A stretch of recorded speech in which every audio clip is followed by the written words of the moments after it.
Hello everyone, welcoming you to your own channel IELTS by मोहित अरोड़ा। आज मैं आपको बताऊंगा आपने कैसे रीडिंग करना टाइम मैनेज करना है और कैसे आप एक पैसेज को 20 मिनट ना लगाकर उससे कम टाइम के अंदर एक्यूरेसी के साथ पैसेज को सॉल्व कैसे करें। आज का टॉपिक है अपना द कोकोनट पाम। ये कैम्ब्रिज की बुक है, शायद कैम्ब्रिज रीडिंग 14 और 13 में से एक है। सबसे पहले हमारे पास है फिलअप्स, वन वर्ड ओनली वाले। अगर आपने टाइम मैनेज करना है तो एक टिप मैं आपको बता देता हूँ। अगर आपको लगता है कि आपसे टाइम मैनेज नहीं हो पा रहा, आपको पूरी रीडिंग सॉल्व करने के अंदर 60 मिनट से ज़्यादा लग रहे हैं, 70 80 90 मिनट तक भी लग रही है, तो अगर आप ये मेथड यूज़ करेंगे डेफिनेटली आपका जो टाइम बहुत मिनिमम यूज़ होगा। सबसे पहले आपने क्या करना है, आपने क्वेश्चन टाइप देख लेना है कौन सा है, उसके बाद उसके कीवर्ड देख लेने हैं। जैसे ये फिलअप्स है, इसका डिस्क्रिप्शन दिया हुआ है, यूजेज बताए हुए हैं कोकोनट के, जैसे कोकोनट पाम। उसका आपने ट्रंक यानी उसकी चाल अप टू 30 मीटर्स, ये अपने को कीवर्ड्स होगा 30 मीटर। देन टिम्बर यानी उसकी लकड़ियाँ। 4 हाउसेज, अपने को यहाँ पे यूजेज बता रखा ना, डिस्क्रिप्शन के बाद यूजेज, इसका क्या यूज़ होगा। 30 मीटर के बाद हमने को टिम्बर बता रखा है, जो लकड़ी है वो हाउसेज के काम आती हैं। और मेकिंग, क्या बनाना, उससे क्या यानी कि किस चीज़ की मैन्युफैक्चरिंग होती है, मेकिंग ऑफ डैश, ठीक है। इस तरह और उसके बाद लीव्स।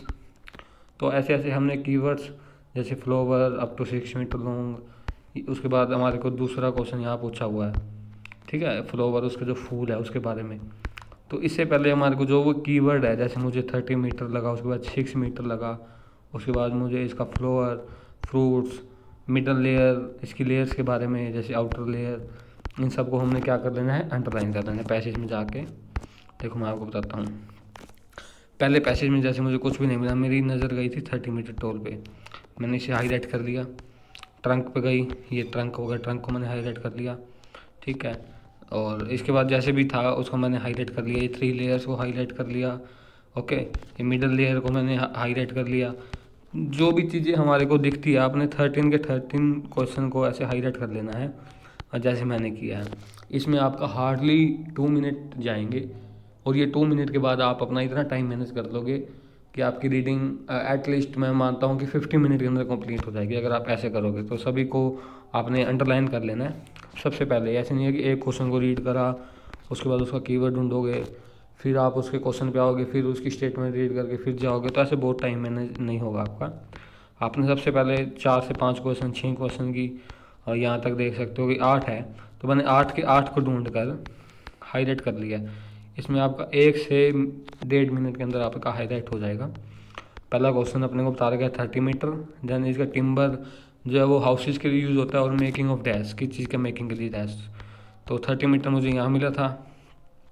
हाउसेज ये रहा, आपको बता रहा हूँ, timber for building houses. And then and it in, इसके बाद मैंने इसको देखो आगे हाईलाइट कर रखा है, हार्डवुड्स इन द फर्नीचर कंस्ट्रक्शन। वहाँ मेकिंग था, यहाँ कंस्ट्रक्शन आ गया, सिनोनिम दे दिया, तो इसका जो आंसर आ गया वो फर्नीचर आ गया। देख कितनी आसानी से आपको इसका आंसर मिल गया। उसके बाद लीव्स, इसके पत्ते 6 metre long to make brushes.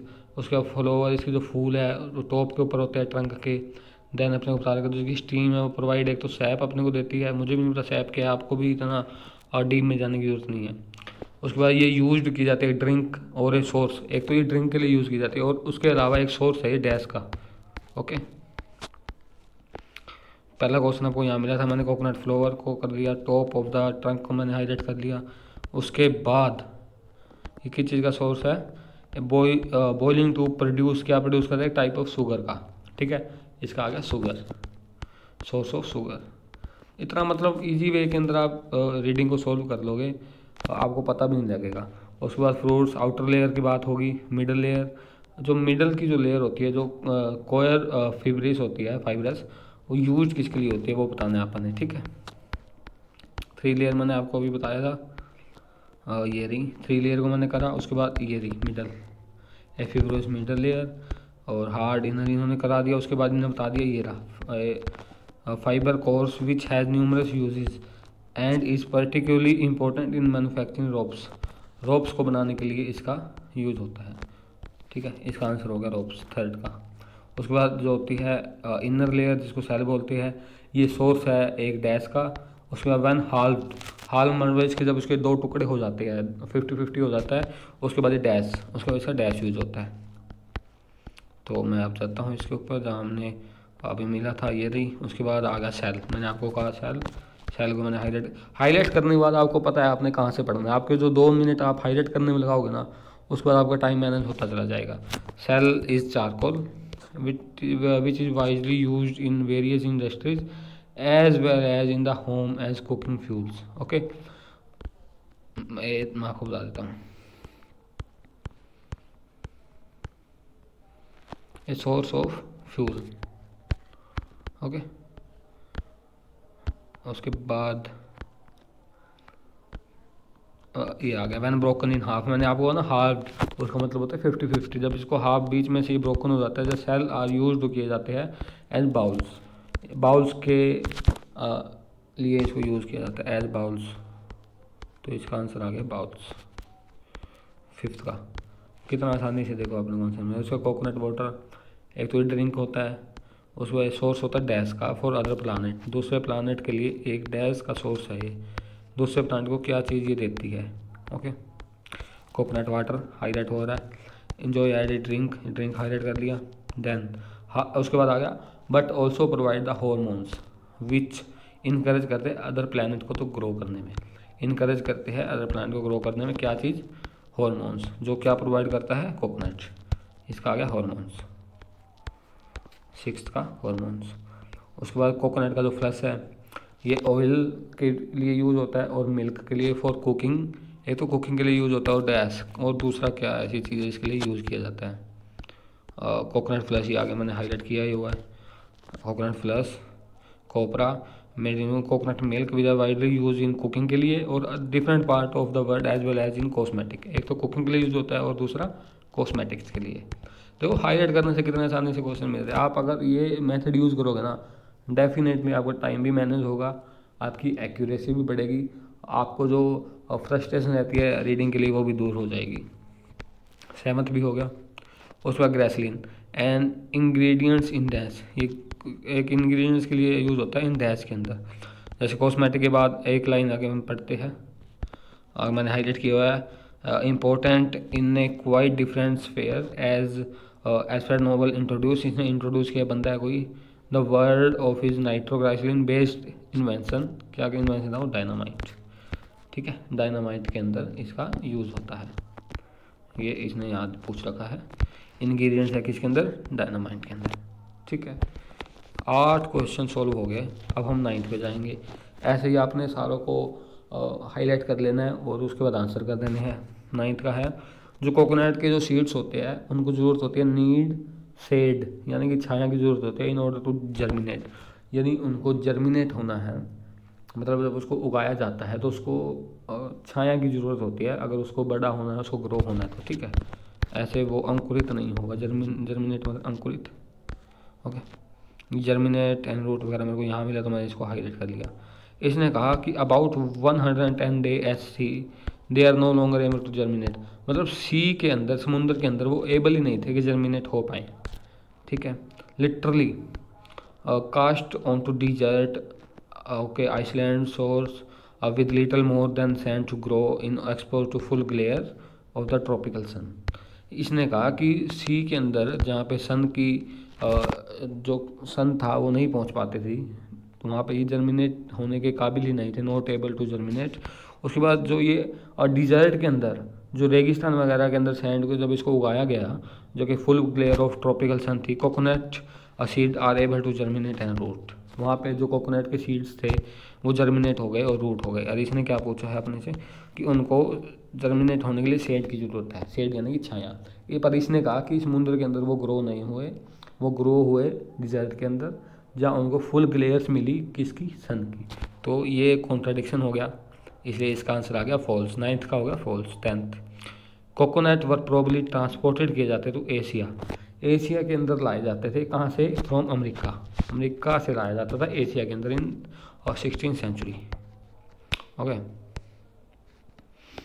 Okay. उसके बाद इसमें कुछ 16 सेंचुरी जैसे ये रहा, ज़्यादा पढ़ने की जरूरत नहीं है। 16 सेंचुरी ये रहा 15 एंड 16 सेंचुरी। ये कह रहा है जो 16 सेंचुरीज थी ट्रेड करते थे, ह्यूमन माइग्रेशन पैटर्न रिवील करते थे। अरब के जो ट्रेडर थे ना and European sailor are likely to have moved coconut from south से लेके आते थे एंड साउथर्न एशिया से ये लेके आते थे तो अफ्रीका, ये जो Africa and other across the Antarctic to the east coast of America. ये अमेरिका के अंदर तो ये ट्रांसपोर्टेड किए जाते थे एशिया से। और इसने क्या पूछा है, साउथ एशिया से उन्होंने कहा है। इसने पूछा कि एशिया से अमेरिका जो था, एशिया इन्होंने कहा ट्रांसपोर्टेड टू एशिया, ये ट्रांसपोर्ट किए जाते टू एशिया, एशिया के अंदर लाए जाते थे अमेरिका से। पर उसने कहा कि ये एशिया से लाए जाते थे और अमेरिका के अंदर ट्रांसपोर्ट किए जाते थे, तो ये कॉन्ट्राडिक्शन होगी। ओके, उन्होंने बोला कि अमेरिका से लाया जाता था, ये कहता नहीं अमेरिका से नहीं लाया जाता था, अमेरिका को भेजा जाता था। Okay 11th coconut found on the west coast of America. Coconut found on the west coast of America were a typical type of those found on the east coast. ये कहते जो वेस्ट के अंदर मिलते थे ना वो डिफरेंट टाइप के थे उनसे जो ईस्ट की तरफ मिलते थे। तो देख लेते हैं, जैसे यहाँ मिले, but the origin of coconut discover the west coast of America in the 16th century sailor has been. यहाँ पे इस तरह की कोई बात ही नहीं की गई कि वो जो लाए जाते थे वेस्ट की। आप इतना सही रह गया कि वेस्ट की बात नहीं हुई, नोट की बने ये। Okay, all the coconut found in Asia are cultivated variety. जो कोकोनट जो एशिया के अंदर पाए जाते थे वो कल्टिवेटेड होते थे। कल्टिवेटेड मतलब उसको ह्यूमन उगाते थे, वो वाइल्ड लाइफ के अंदर नहीं मिलते थे, यानी कि जंगलों में फॉरेस्ट के अंदर ऑटोमेटिकली ग्रो नहीं होते थे। कल्टिवेटेड उनके बीज और जो है जर्मिनेट होते थे बाय ह्यूमन, ह्यूमन उसको करते थे। ओके ये आ गया। No relative growing in the wild, इनने भी यही कहा है कि कोई भी उनका रिलेटिव है ना ग्रोइंग नहीं करता था वाइल्ड के अंदर, ठीक है, वो कल्टिवेटेड वैराइटीज़ थी। इसका हो गया ट्रू। लास्ट वाला है कोकोनट आर कल्टिवेटेड। जो कोकोनट थे वो कल्टिवेटेड किए जाते हैं इन डिफरेंट वे, उनको कल्टिवेट करने का तरीका ही अलग था in America and the Pacific. इन दो कंट्रीज के अंदर अलग अलग तरीक़ों से उनको कल्टिवेट किया जाता था। America they have close coconut relative but no evidence that coconut are in this problem has led to suggestion that coconut और पैसिफिक एंड नहीं, यहाँ पे कुछ इस तरह की बात ही नहीं गई क्योंकि उनको उगाने का तरीका अलग था या लाइक दैट। तो इसका होगा नोट की बात। आप ज़्यादा सोचने की जरूरत नहीं है, आपको पता लगा कि यहाँ पे डिफरेंट वे कल्टीवेशन की बात हो गई, लेकिन यहाँ कल्टीवेशन की बात ही नहीं हुई कि किस तरीके से उसको उगाया जाता था।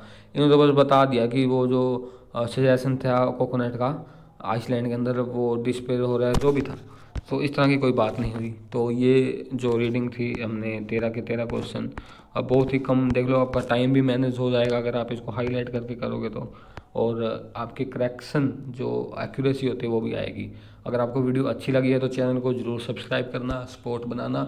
फ्री स्टडी मटेरियल के लिए आप नीचे कमेंट भी कर सकते हैं, कमेंट में हमारी आईडी दी हुई है, वहाँ से आप हमें डीएम कर सकते हैं फॉर प्रेडिक्शन मटेरियल और other study material for free. Thank you.